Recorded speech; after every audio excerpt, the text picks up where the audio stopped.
It's a cloudy gray day on this January 5th, 2022, when a nondescript van of federal agents rolls up to 75 Wall Street. The brown brick and blue glass building towers above them, a 42-story luxury condo building. At 7 a.m., agents from the FBI, IRS Criminal Investigation Division, and Department of Homeland Security enter through the rear entrance of the building. They show the doorman the search warrant and continue on to the freight elevator. They make their way up to a very specific condo. A quick knock, an announcement of their intentions, and into the condo they go. They rush inside knowing how important it is to catch suspects off guard so they don't have the time to lock digital evidence behind an encrypted login screen.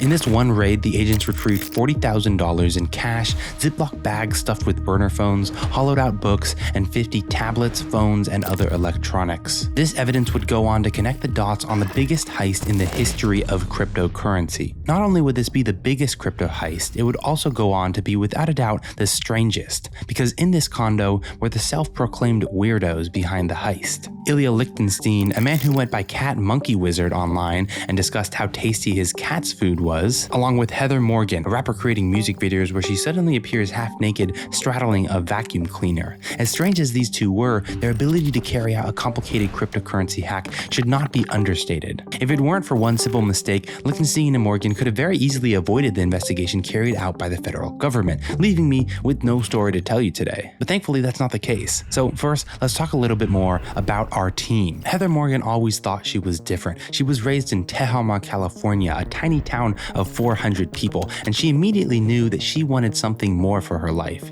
She wanted to go on to do incredible things. She wanted to become an entrepreneur. But in true Heather Morgan fashion, how she ends up making that dream a reality is beyond bizarre and absurd. As Morgan grew older, she became obsessed with getting as far away from rural California as possible. She learned Japanese and did an exchange program in Japan. She moved to Hong Kong, where she worked at the Hong Kong University. After college, she moved to Cairo, where she pursued a postgraduate degree in international economics. And here is when the absurdity begins. It's in Cairo that she learns a little bit about faking it until you make it. She learns how easy lying is and how lies can sometimes benefit you. She begins signing off her emails with the title economist and writer, despite having very little history of either. She begins claiming that she is Turkish, declaring that her real name is Heather Ryan, not Heather Morgan. White lies for now, but this deception plays a bigger and bigger role in Morgan's story as we progress. Suddenly she decides she's had enough of Cairo. Maybe she realized she didn't like economics anymore,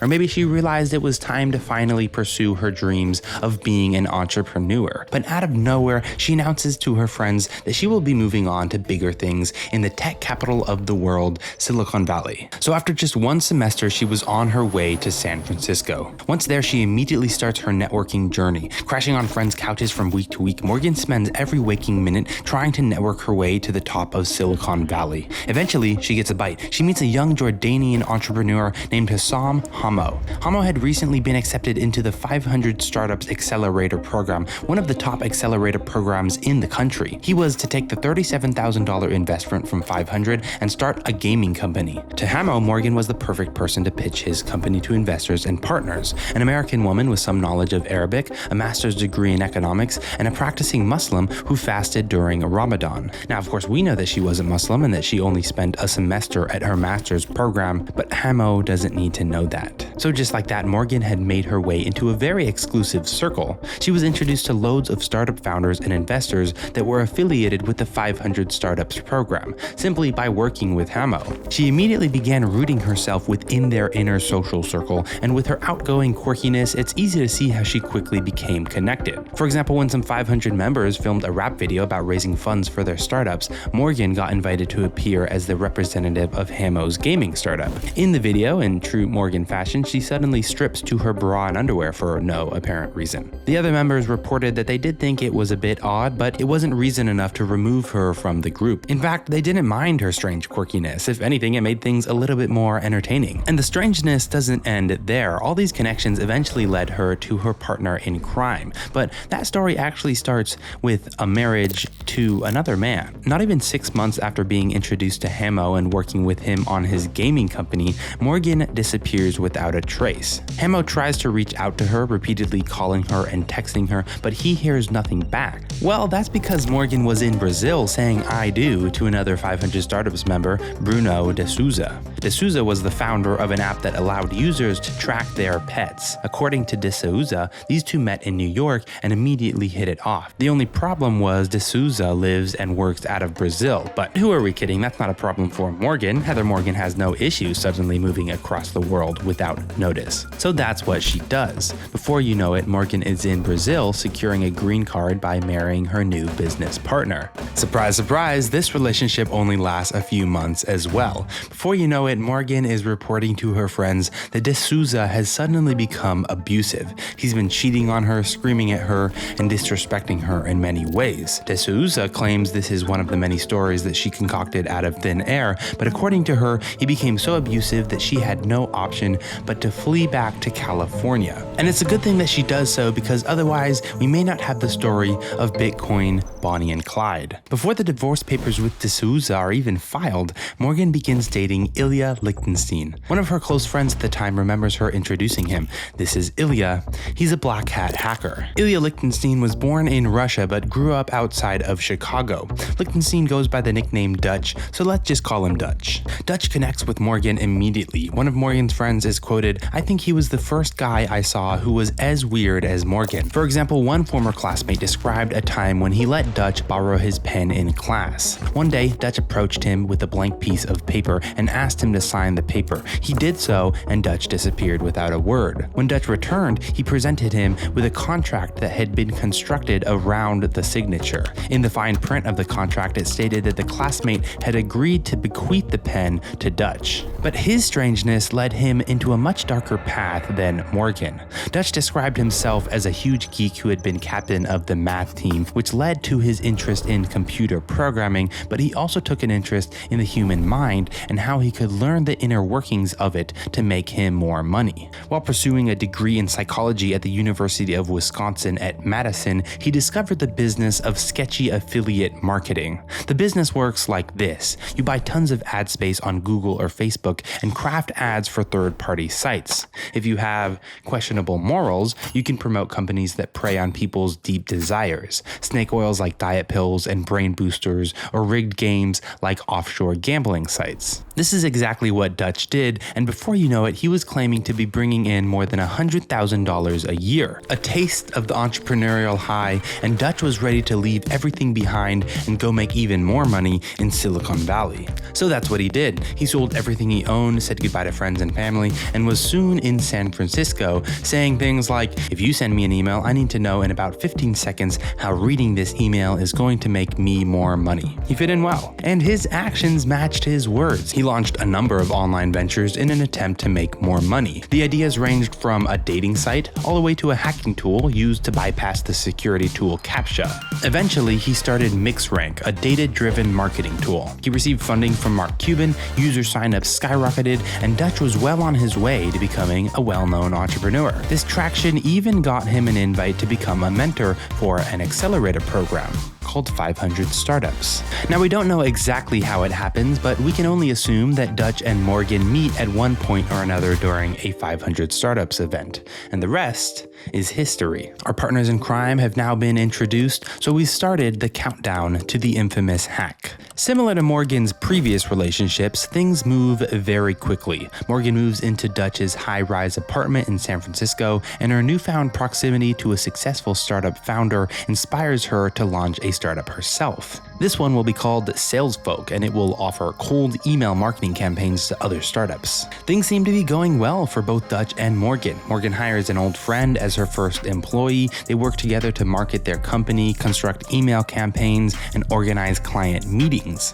Morgan's relationship with Dutch strengthens as the two spend more and more time together. Morgan even begins working at the same office space that Dutch uses for his company, MixRank, and he's more than happy to take some time out of his day to advise Morgan on how to grow her startup. If both Morgan and Dutch had continued in this direction, they would have found themselves a power couple. Two successful startup founders growing their respective companies, living the life their younger selves dreamed of. As you and I both know, that wasn't enough for them. Suddenly, friends and colleagues notice strange event after strange event. First, Morgan begins closing down shop. She fires her friend, loses touch with several others, and brings her business to a halt, which, looking in from the outside might not seem incredibly strange. After all, Morgan has been one to jump from one friend group to another, one business to another, but then Dutch does the same. In May 2016, Dutch abruptly leaves MixRank, his own startup that he's been fostering for years now. It was baffling, said an employee of MixRank. We were all trying to figure out, why did he walk away now? We were doing really well, our revenue was jumping very quickly. As it turned out, Dutch and Morgan had a pretty good reason to leave the rest of the world behind.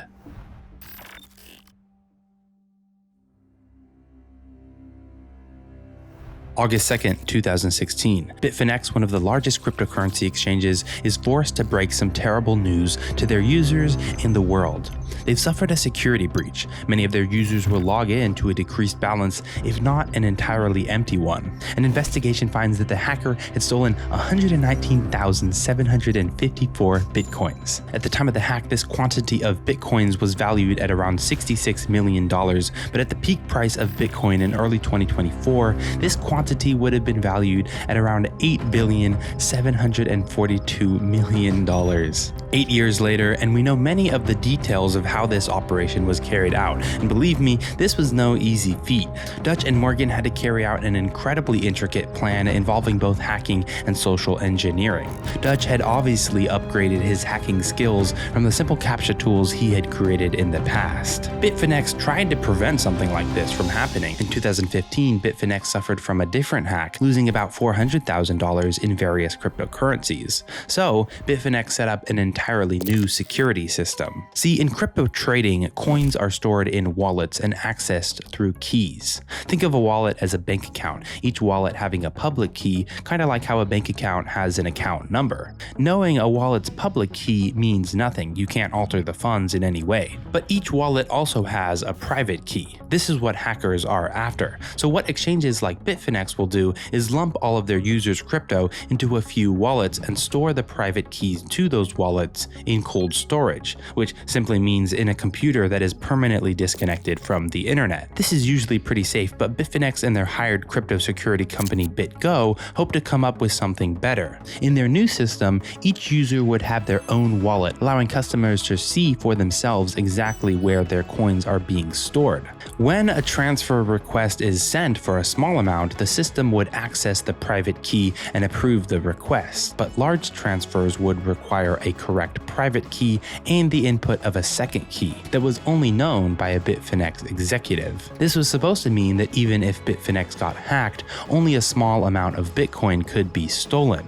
They were confident about this too. Bitfinex came out and made the claim, it's impossible for our users to lose their Bitcoin due to us being hacked. Well, our friend Dutch took that as a challenge. He soon discovered that the limit at which the two-key system was activated could be altered if you were logged into the account of a Bitfinex executive. So it's believed that Dutch used a remote access Trojan to gain control of a senior level Bitfinex account. This would mean Dutch crafted and sent some sort of email to a number of Bitfinex accounts with a malicious attachment. Once the malicious file was opened, he gained full control of the target computer as if he was sitting at its keyboard. From that point, he could increase the limit. Then it would be as simple as transferring the crypto and closing the connection to the computer.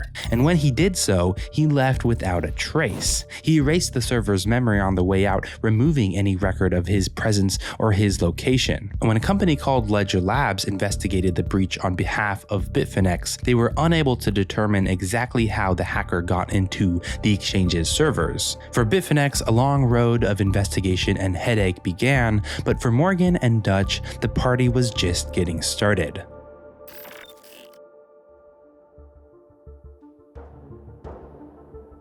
Now remember, these two put a lot of thought into carrying this out. They weren't just going to transfer the stolen crypto into their personal wallets and start buying whatever they pleased. They needed a way to clean the money. And this was made especially difficult by the fact that Bitfinex released the public keys for all of the wallets that held the stolen crypto. Any transaction made out of these wallets would immediately draw attention. For 5 months, the stolen Bitcoin didn't move. It sat stagnant as Dutch and Morgan tried to figure out what to do. When suddenly, $22,000 worth of Bitcoin was transferred transferred to a site called Alphabay. Alphabay was an eBay-style underworld marketplace on the dark web, and it was more than happy to accept stolen Bitcoin. Authorities watched as a new store on the site was created, followed by hundreds of sudden sales. This couple had once again done their research. They were carrying out sophisticated laundering techniques like peel chains, when you split up an amount of crypto through a series of small transactions, as well as chain hopping, when you convert funds into different cryptocurrencies in quick succession,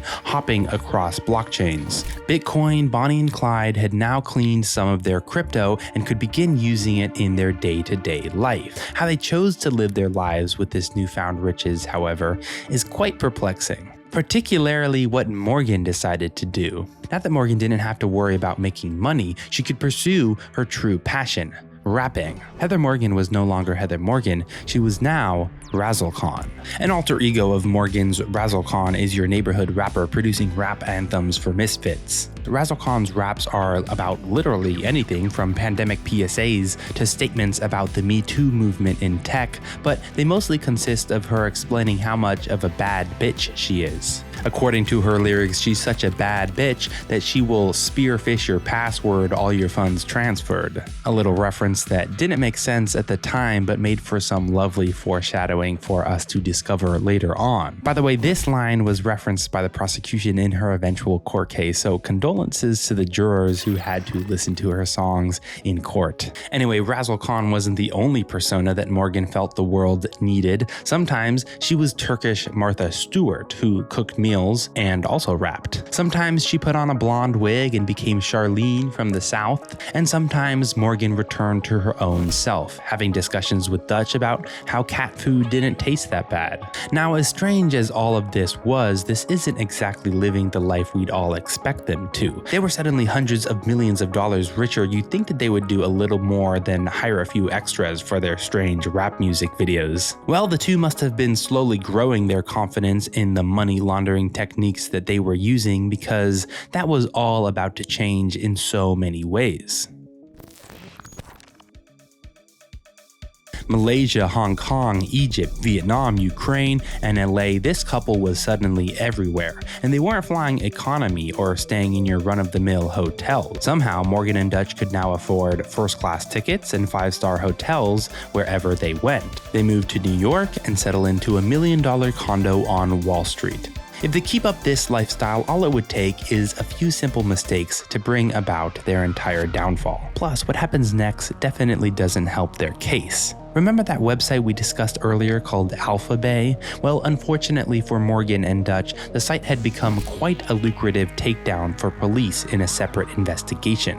Investigators had successfully lured and captured who they believed to be the owner of this shady website. When they entered his house, their suspicions were confirmed. Right in plain sight, they found an open laptop still logged in to Alphabay. This was an absolute goldmine of evidence, giving US federal agents access to accounts, wallets, keys, and general clues related to the Bitfinex hack. After this takedown, Morgan and Dutch entered the radar of the federal investigators involved in the Bitfinex hack. That's why their sudden shift to a luxurious lifestyle was a huge mistake. By that point, the feds had been quietly keeping an eye on the couple for years, waiting for some sort of evidence that might raise an eyebrow. As we discussed, up until this point, the duo was not acting how you'd expect ultra-wealthy crypto thieves to be acting. But then, Dutch and Morgan decided to get married. It's late 2021 when our partners in crime board a plane flying to the West Coast. They're about to spare no expense in hosting the wedding of their dreams. The ceremony takes place at Playa Studios in Culver City. Morgan transforms into Razzle Khan and raps her latest song. Dutch transforms into a performer himself and puts on a little magic show. But the real fun begins when they continue to the after party. The newlywed couple and 24 of their closest friends are dropped off at a massive Westlake Village mansion. Once inside, the guests find that their hosts have provided a DJ for the night, an open bar with a full bartending staff, and waiters hand-delivering high-quality hors d'oeuvres. One of Morgan's longtime friends is quoted, "I kept wondering how they were able to afford all of this." Turns out, the US government was wondering the exact same thing. Bitcoin, Bonnie and Clyde were about to help them answer that very question. Now at this point, the value of Bitcoin was flying high. Every day the currency's value climbed higher and higher. Watching their stolen crypto skyrocket in value, you might think that Dutch and Morgan were thrilled to see their net worth increasing daily, but this was actually a huge dilemma for them. Let me explain it like this. Imagine you steal an old Toyota Corolla. You successfully make the getaway, you hide it in your garage, and with just a little bit of time, hopefully things will blow over and you'll be able to sell it without anyone blinking an eye. But then you go to check up on your stolen car and suddenly it's transformed into an Enzo Ferrari FXX, one of the rarest Ferraris in existence. You check the news and they're discussing the theft of the Ferrari. The chances of the police stopping their investigation just massively decreased. Plus, getting rid of it will definitely take much longer and require a lot more thinking and planning. This is actually a common issue with large crypto heists. The more money you have, the more wallets you have to launder through, the larger the breadcrumb trail that you leave. Your likelihood of making a mistake continues to grow. Okay, sorry, I keep teasing you with the mistake that brings them down. What exactly did they do? Well, as strange as it sounds, they bought a Walmart gift card. One of the ways that Morgan and Dutch were materializing this laundered crypto into actual money was through Walmart gift cards. Makes sense. If you never turn the crypto into USD, you never have to tie it to a bank account, you never have to connect it to your name. Well, at one point, a gift card is purchased using some of the funds associated with the hack. The gift card goes to an email address hosted by a Russian email provider. Since investigators knew that Dutch had Russian ties, they're more intrigued. So they dive deeper. Turns out the transaction itself was conducted via an IP address that looked familiar. As I just mentioned, at this point Dutch and Morgan have left an extensive breadcrumb trail. Investigators have been keeping a record of a huge amount of wallets, accounts, IP addresses, etc. in any way associated with this hack. Well, this IP address is one that they already had a record of. The IP address used to purchase the Walmart gift card was also used to purchase cloud services. The cloud services company was based in New York, the couple's current residence, of course. The team goes even further, eventually extracting the full name associated with this cloud services account, Ilya Lichtenstein. Just like that, investigators have enough proof to acquire a search warrant, which brings us back to where we started this story, the raid. The agents made good use of the extensive evidence acquired at the apartment of Dutch and Morgan. It allowed them to definitively tie the online wallet associated with the Bitfinex hack back to Dutch and Morgan. A short month later, they were arrested. They were charged with conspiracy to commit money laundering and conspiracy to defraud the United States. Dutch is looking at a maximum sentence of 20 years, while Morgan is looking at a maximum sentence of 5. It's important to note that these charges only include the actual laundering of the money and not the hack itself. Apparently in this scenario, it would be very difficult to definitively prove that they carried out the hack in court. In the press release announcing the arrest, the US government noted that this was the largest financial seizure in US history. The agents were able to recover 94,000 Bitcoin, at the time worth around $3.6 billion. The biggest question that will be forever left unanswered: why didn't they just leave? They could have moved to Russia or Ukraine, safe from extradition to the United States, and lived out their lives as billionaires. They even had everything in order. The raid into their apartment found that they had used their dirty Bitcoin to buy Ukrainian passports, SIM cards, and bank accounts. One quick flight across the world and I'd be telling you a much different story, but thankfully, for whatever reason, they chose to stick around and buy Walmart gift cards. Today, Bitcoin, Bonnie and Clyde remain in jail. The US government is still holding on to the billions of dollars worth of crypto, and Razzle Khan's debut album remains a few years away from release. She's a little busy right now. Thanks for watching.